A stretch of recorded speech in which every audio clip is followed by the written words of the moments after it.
The lower tunnels of New Virellia were forgotten by most, except the ones who had no place left to go. For Leo Kane, 12 years old and thin as the pipes he slept beside, the tunnels were home.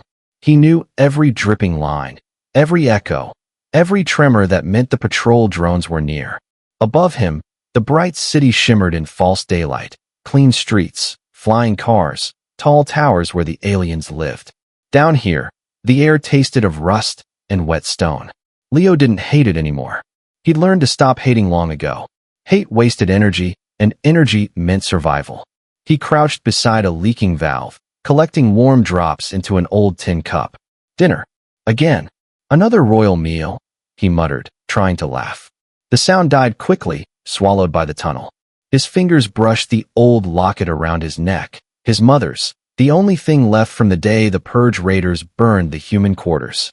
He didn't remember her face anymore, only the way she used to hum before the lights went out. From far away came a sound. Not the hiss of pipes, not the metallic scrape of drones. Something softer. A whimper. Leo froze. Every muscle went tight.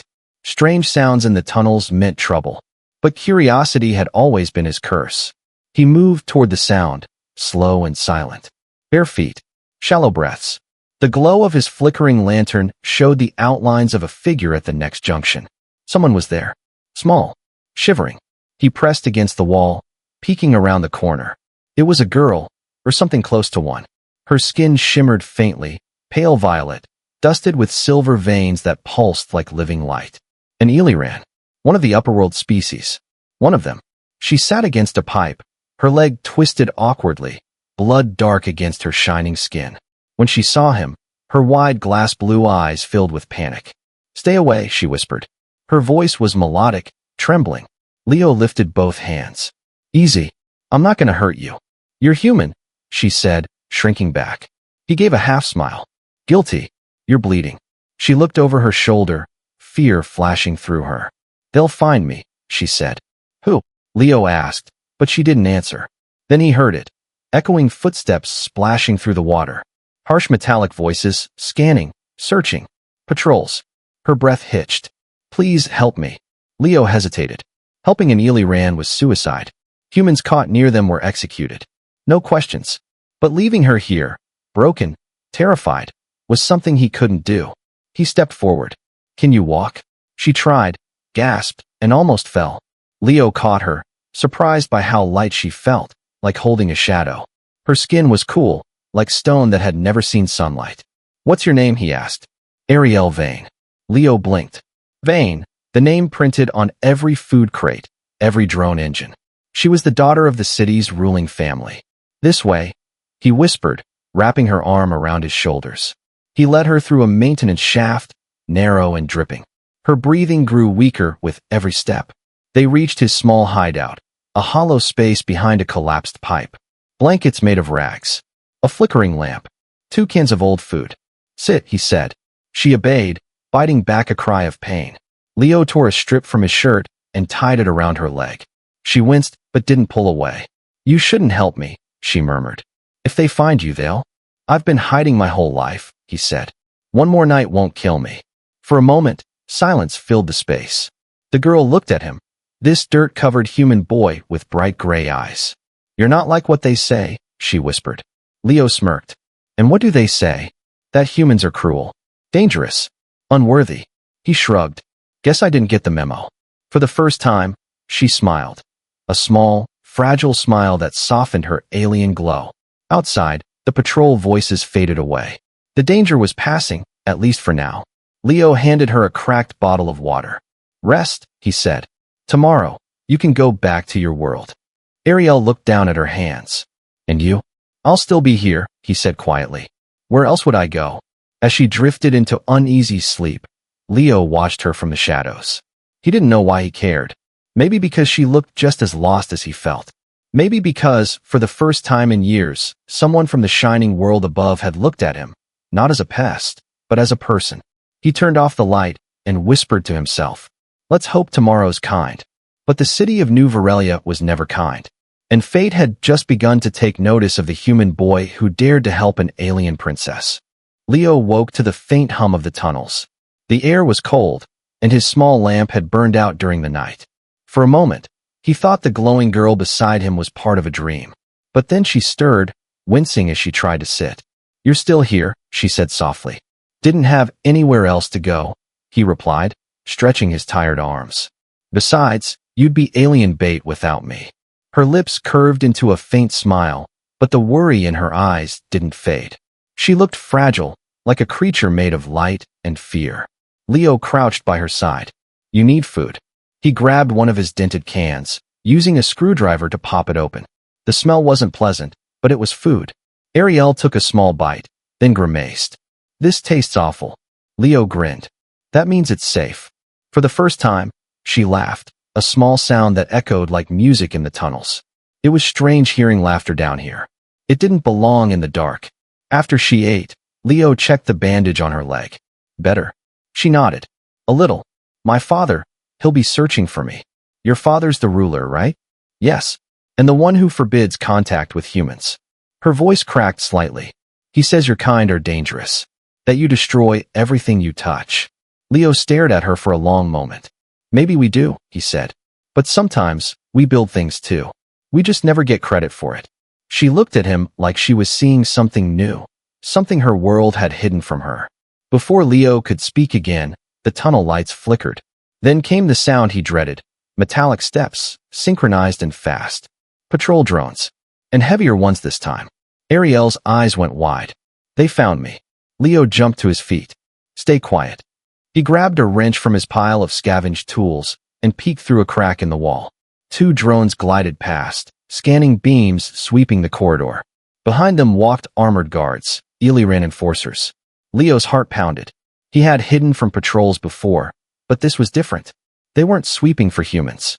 They were hunting her. "We need to move," he whispered. "Now." She tried to stand but stumbled. Leo caught her again, pulling her close. "Lean on me. Keep your weight off that leg." They slipped into a narrow shaft that ran parallel to the main tunnel. The air was damp, thick with mold. Behind them, a metallic voice barked commands. "Life signs detected. Proceeding with thermal scan." Leo cursed under his breath. "They're using heat sensors." He dragged Ariel toward a maintenance valve dripping cold water. "Here." He pushed her beneath the leaking pipe. "Let it soak you. It'll mask your heat." She shivered as the icy water hit her, but nodded. Leo crouched beside her, letting the freezing stream pour over both of them. Seconds later, a red beam cut through the dark, the thermal scanner sweeping past their hiding place. The light lingered for a heartbeat, then moved on.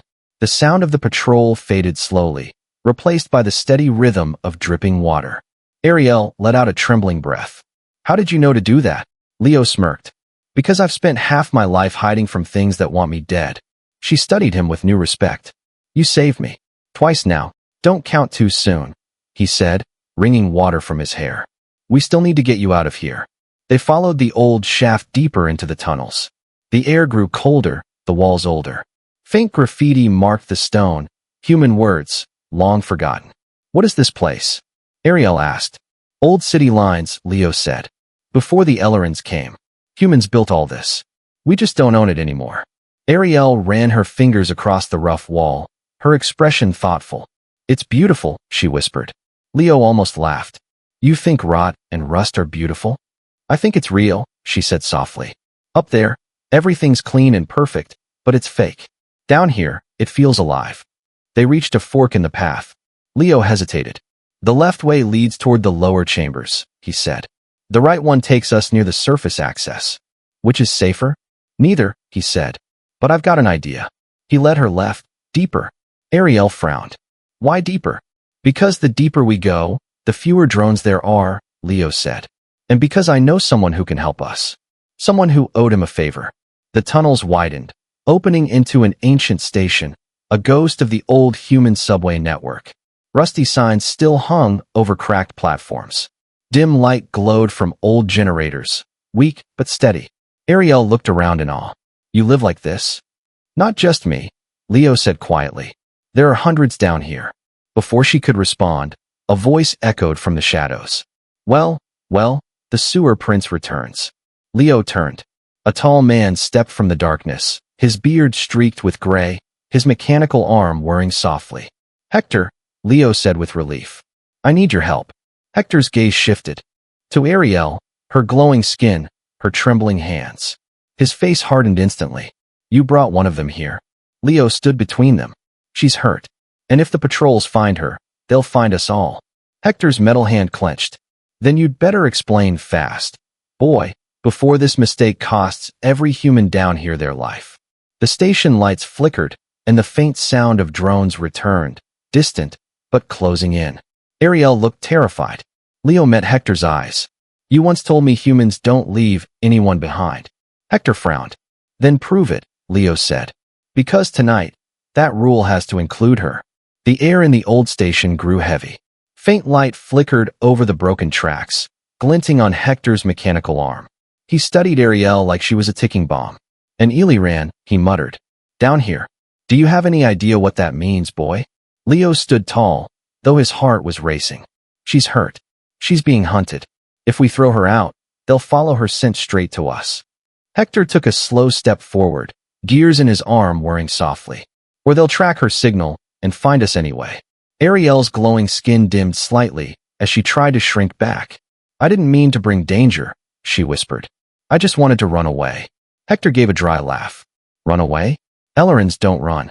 They send others to die for them. That's enough? Leo said, sharper than he meant to. The older man's eyes narrowed. You forget your place, boy. No, Leo said, his voice steady. I'm remembering it. We've lived under their boots for decades. She's not the one who did that. Hector stared at him for a long moment, then sighed. The years showed on his face, deep lines carved by loss. Fine, he said finally. But if her presence brings soldiers here, the blood is on your hands. Leo nodded. I'll take that. He helped Ariel to a bench made from old metal panels. The station around them buzzed softly, power still flowing from ancient cables. Dozens of human eyes watched from the shadows, faces pale and curious. Whispered voices followed her every movement. Ariel's fingers trembled. They all hate me, she said quietly. They don't know you, Leo replied. They only know the stories. Hector barked orders, sending 2 guards to block the main tunnels. No signals, no light above level 3. If the Ellerans scan, they'll think this area's dead. He turned back to Leo. You better have a plan, because hiding a glowing alien in a human refuge isn't something I can explain to the council. I'll take her to the deep chambers, Leo said. Old cooling vents block sensors there. Hector frowned. You think you can keep her secret? I have to, Leo said. She saved me once too, when she didn't scream for the patrols. That silenced Hector. The old man rubbed his temple, then finally waved a hand. Go, and pray this kindness of yours doesn't end us all. Leo guided Ariel down a side passage, deeper into the forgotten layers of New Virellia. The walls grew rougher, the air warmer. I didn't mean to cause trouble, she said softly as they walked. Too late, Leo said with a grin. You already did. Might as well make it worth it. She smiled faintly. You're strange, human. Been called worse, he replied. They reached a narrow corridor ending in a heavy metal hatch. Leo spun the old wheel until it groaned open. Inside was a small chamber filled with dim light from an old reactor vent. It was quiet, hidden, and warm. This was my first home, Leo said. Before I built the other one. The drones can't scan through the metal. Ariel lowered herself carefully onto a crate. Her leg still hurt, but she seemed calmer now. Why help me, Leo? I'm not your kind. He leaned against the wall, thinking. Maybe because no one ever helped me when I needed it. Maybe I'm just tired of doing nothing. Ariel looked at him for a long time. You risk everything for me. That's not nothing. For a while, they sat in silence. The only sound was the hum of machinery and the faint rush of air through vents. Finally, Leo broke the quiet. Why were you running? She hesitated. Because I found out what my father was doing. What's he doing? Her voice dropped. He's using human captives for something called Project Hollow. Experiments, trying to drain their neural patterns and copy them into machines. Leo's stomach twisted. Copy their minds. She nodded. He says it's for progress. To make perfect soldiers, ones who never question orders.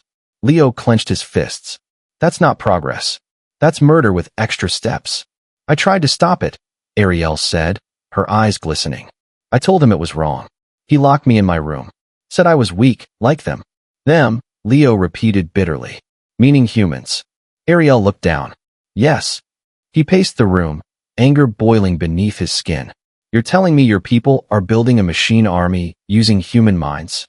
Yes, she whispered. And I think they're starting soon. Leo turned toward her, his jaw tight. Then maybe it's time someone showed them what humans can really do. Ariel looked up at him, surprised. There was something different in his eyes now, something fierce. You can't fight them, she said. They control everything. Maybe, Leo replied. But every system has a weakness. Even theirs.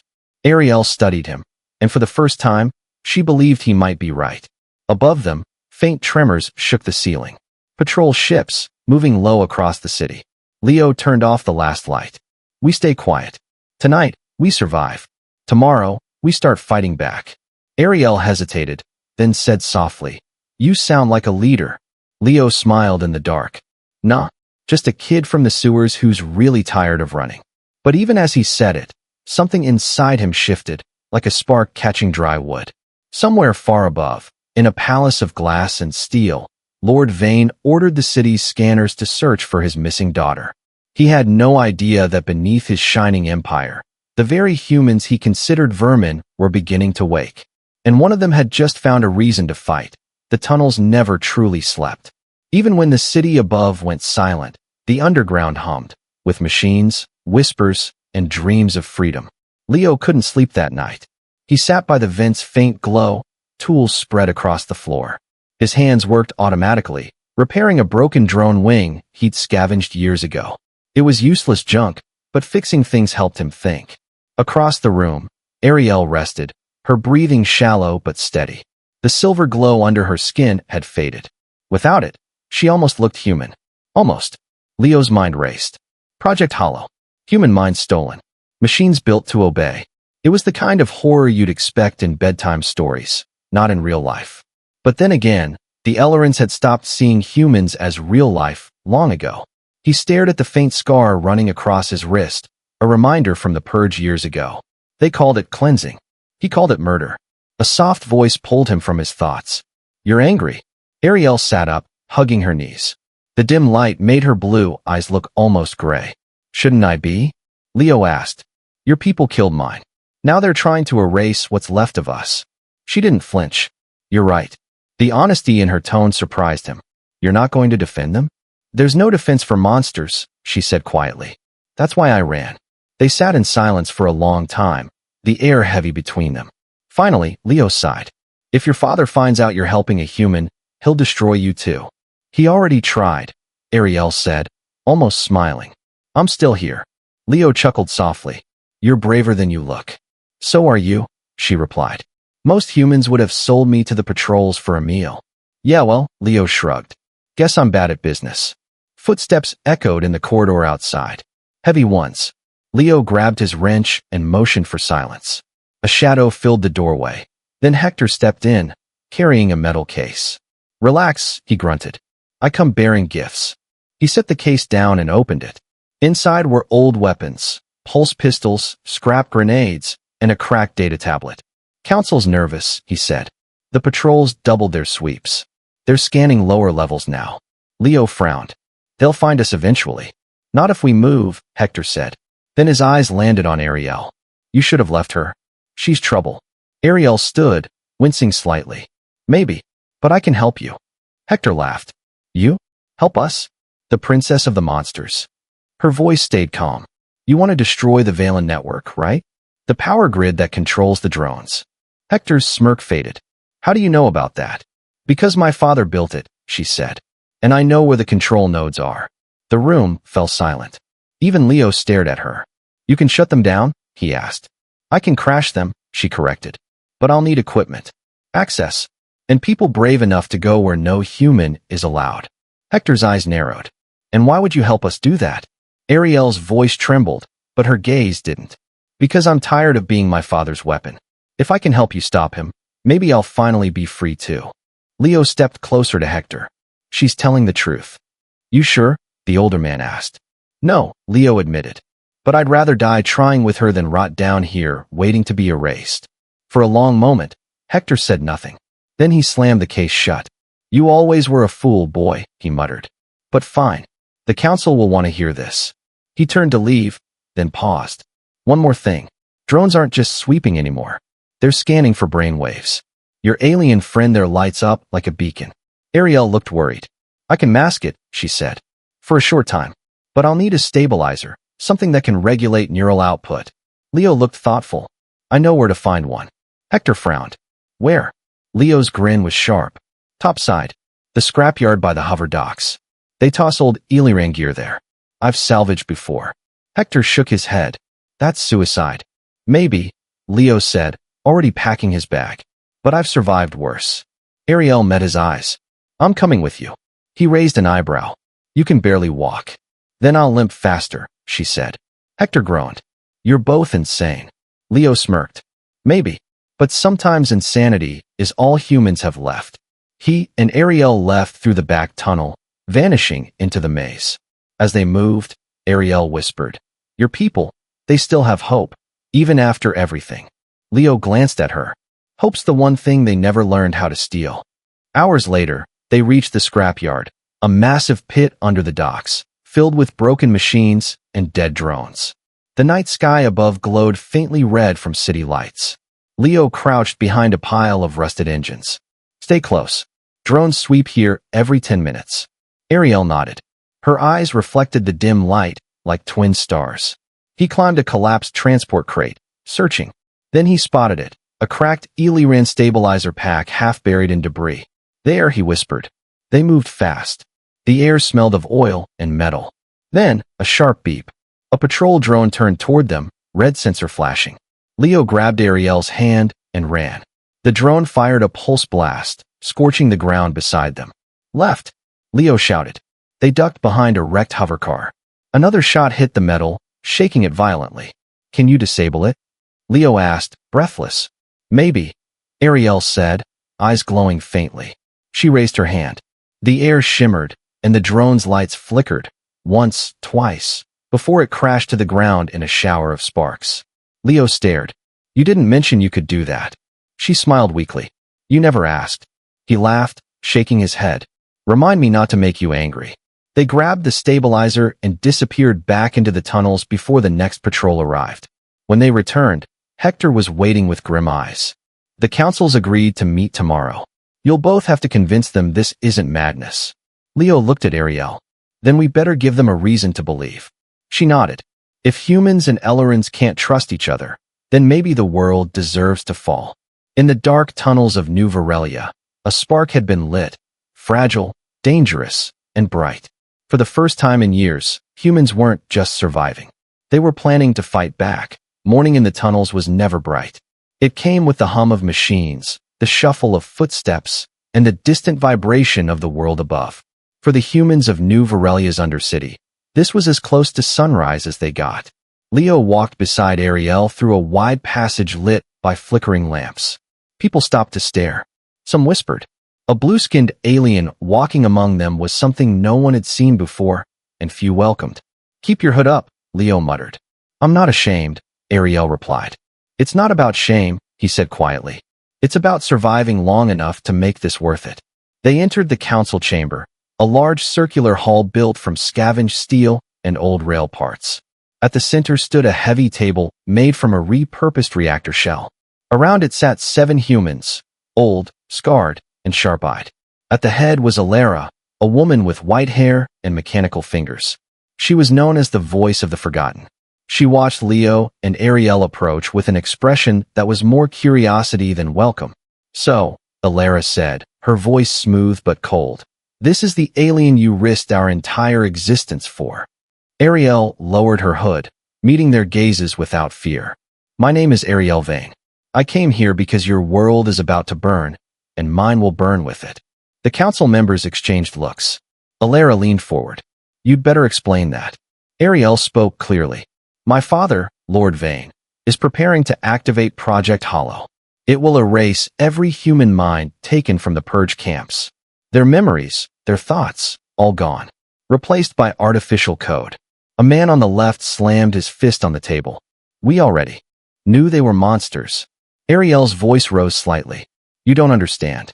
He isn't just killing your people. He's replacing them. The hollow units look human. They'll speak like you, act like you. No one will ever know the difference. Silence fell across the chamber. Even the faint hum of the generators seemed to fade. Alara's mechanical hand clicked softly. And why should we trust anything you say? Because, Ariel said, I can help you stop it. She set the damaged stabilizer core on the table. Its dull light pulsed weakly. This can mask human brain signatures long enough to move undetected past Eliran scanners. With your engineers, I can make more. Then we can reach the central data spire and destroy the main hollow servers. Alara's eyes narrowed. You mean suicide? Ariel didn't blink. I mean freedom. Leo stepped forward. She's telling the truth. I saw her power. She disabled a patrol drone with her mind. We can use that. That's magic to you, boy. Another councilman snapped. Not strategy. Leo met his glare. You've spent your lives hiding. I've spent mine running. I'm done with both. We can't wait for mercy from the same people who made us ghosts. The words hung in the air. Even the council fell quiet. Finally, Alara stood. She walked around the table until she faced Leo directly. Her mechanical fingers tapped against his chest, metal against cloth. You speak like someone who's never seen what rebellion costs. I've seen enough to know what surrender costs more, Leo said. Alara studied him for a long moment, then turned to Ariel. If you lie to us, if this is a trap, I'll personally end your life. Do you understand? Ariel nodded. I understand.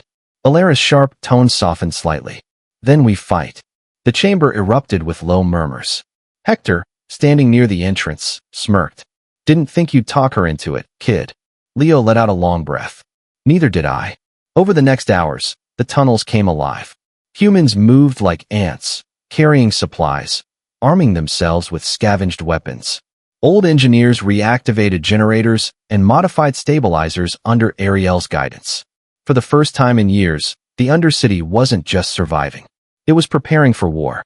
Ariel watched them work, wonder and guilt mixing in her eyes. These people, she whispered. They shouldn't have to live like this. They shouldn't, Leo agreed. But they do. And now they're finally doing something about it. She turned to him, her voice soft. When this is over, if we succeed, what will you do? Leo thought for a moment. See the sky again. The real one, not the one through the vents. Ariel smiled faintly. Maybe I'll see it with you. Before he could respond, alarms blared through the tunnels. Hector ran in, face grim. Scouts report movement. Eliran patrols are in Sector 7. Big ones. They're coming straight for us. Alara's mechanical hand tightened. They must have traced the stabilizer's signal. Leo grabbed his pack. Then we move now. To where? Hector demanded. To the next step, Leo said. The control spire. If they're coming, we hit them before they regroup. Ariel's eyes glowed faintly, her voice steady. He's right. The longer we wait, the stronger they get. Alara looked at both of them, a human boy and an alien girl, side by side, ready to defy an empire. Then go, she said. Take what you need. If you fall, we'll finish what you started. Leo nodded, tightening the straps on his pack. Ariel touched the small locket around his neck, the one he'd kept since childhood.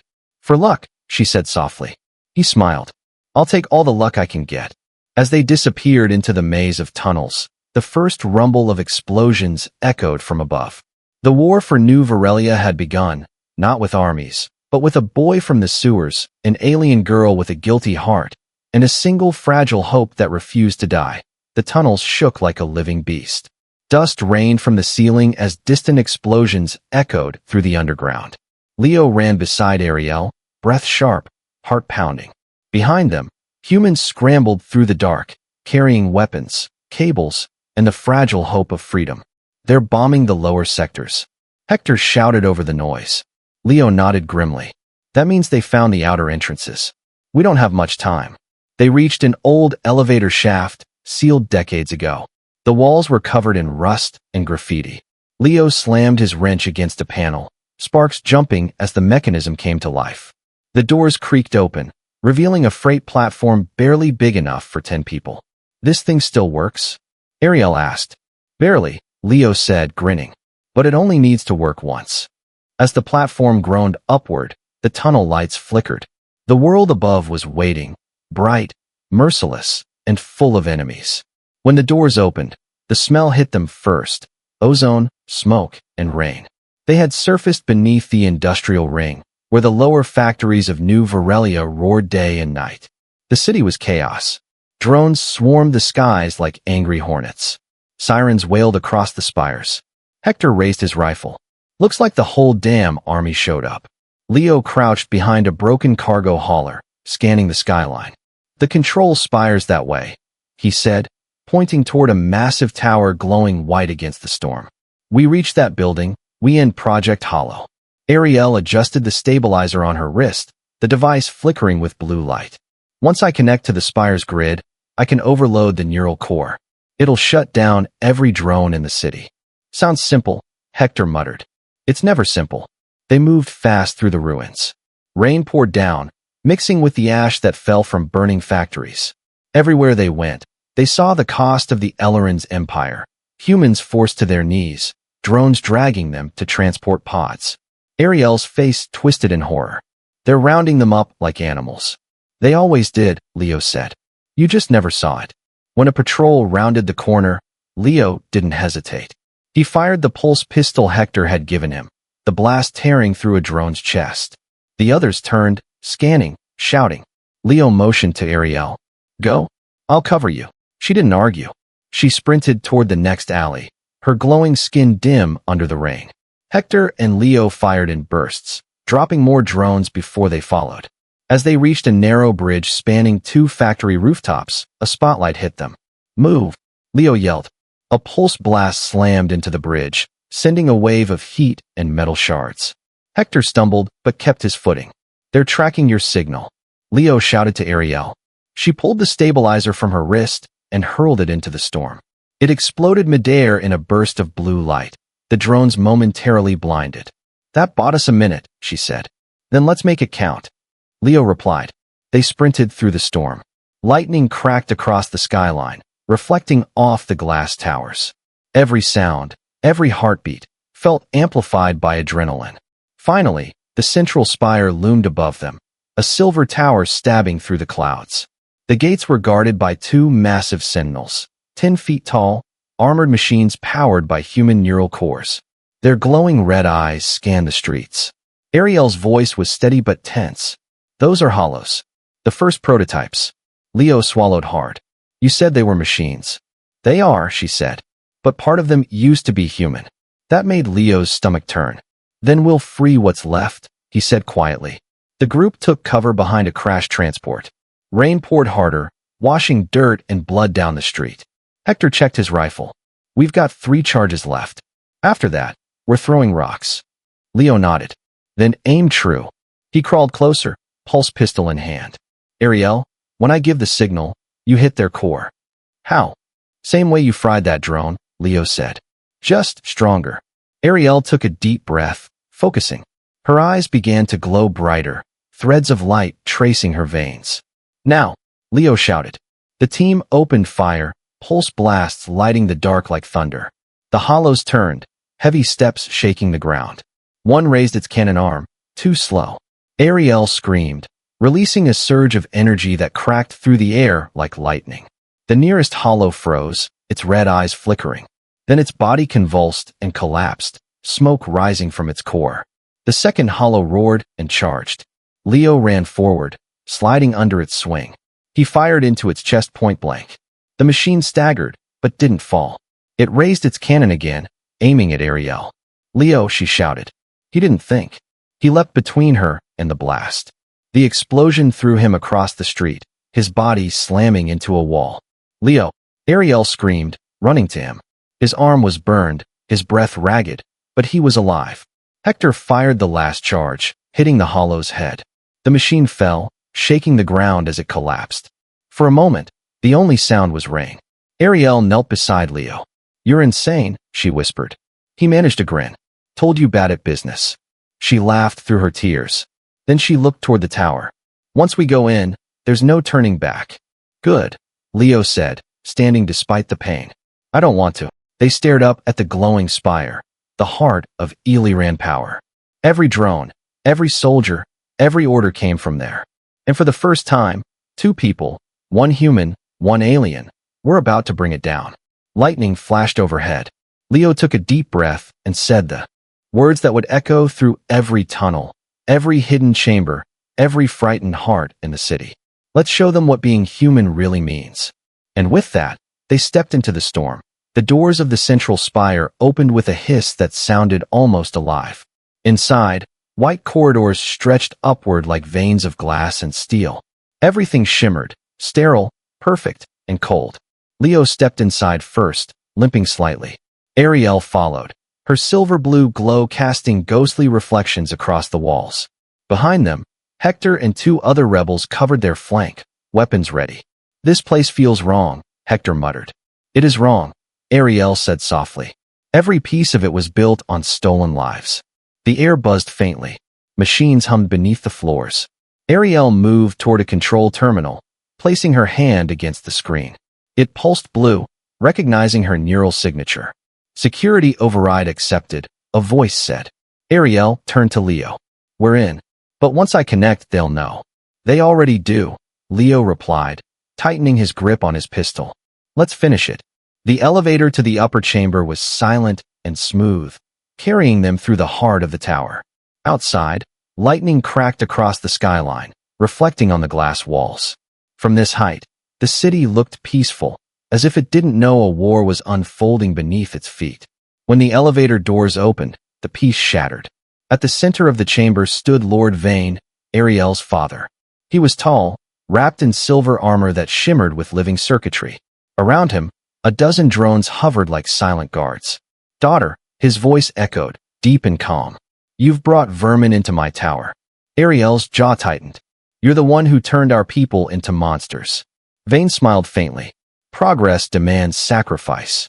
He looked at Leo. "Tell me, human, how many of your kind have died just to keep breathing in my city's waste?" "You call me cruel. I call myself efficient." Leo stepped forward. "You stole our lives. Now we're stealing them back." Vane raised a hand, and the drones activated, their eyes glowing red. "Then die like the animals you are." The room exploded into chaos. Hector fired first, pulse rounds tearing through the nearest drones. Sparks filled the air.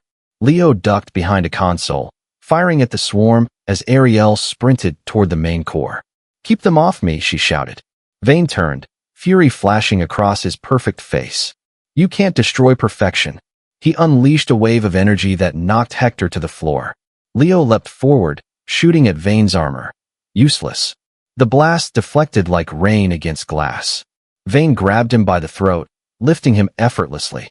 "You're nothing," he hissed. Leo gasped, struggling to breathe. "Maybe. But we're stubborn." He jammed a cracked power cell from his belt into Vane's chest plate. Boom. The explosion threw them both across the chamber. Vane's armor flickered, cracked, his left arm sparking. Leo hit the floor hard, pain slicing through his ribs. Ariel screamed his name, but didn't stop working. Her hands flew across the console, light racing under her skin as she connected with the core. "Security override complete," the system announced. "Transfer initiated." Her body trembled as energy surged through her. The room dimmed. One by one, the drones froze midair, their lights flickering out. Vane struggled to stand, his voice distorted. "What are you doing?" Ariel's eyes glowed brighter. "Ending it." "You'll die," he shouted. "So will you," she whispered. He lunged at her, but Leo moved first. He tackled Vane, slamming him against the broken console. Sparks rained over them. "Get out," Ariel cried. "Not without you," Leo shouted back. She smiled through the pain, tears mixing with light. "You already saved me once, remember?" Leo's heart pounded. "Then let me do it again." "Leo," her voice softened. "If I break the core link, the whole spire will collapse. Every hollow unit, every control node, gone. But the feedback will kill anyone still connected." "Then don't connect." "I have to," she said. "The system needs a living Eliran to complete the shutdown. I'm the only one." He grabbed her hand. "We'll find another way." "There isn't one," she whispered. "But there will be a future, because of you." Her light grew brighter, flooding the chamber. The walls cracked as the core overloaded. Leo could barely see her face, just her silhouette against the blinding glow. "Ariel," he shouted. She looked back one last time. "Tell them, humans aren't dangerous. They're beautiful." And then she was gone, consumed by the light. The explosion tore through the spire. Glass shattered. Lightning split the sky. Hector dragged Leo out through a collapsing corridor as the tower began to fall. From the streets below, the people of New Virellia looked up and saw the impossible. The symbol of Eliran power crumbling into fire and dust. And when the drone lights blinked out one by one, a roar rose from the shadows. Humans, long forgotten, were cheering. Days later, the smoke cleared. Leo stood at the edge of the ruins, staring at the crater where the spire once stood. The wind smelled of ash and freedom. Hector approached quietly. "She did it," he said. "Yeah," Leo whispered. "She did." He looked toward the horizon, toward a sky that finally seemed brighter. "Now it's our turn," he said, "to build something worth saving." As the sun broke through the clouds for the first time in years, its light fell on Leo's face. The boy who once lived in the sewers, now standing in the open, beneath a sky no longer ruled by anyone. And in that moment, humanity rose again. Not because they were strong, but because they never stopped trying.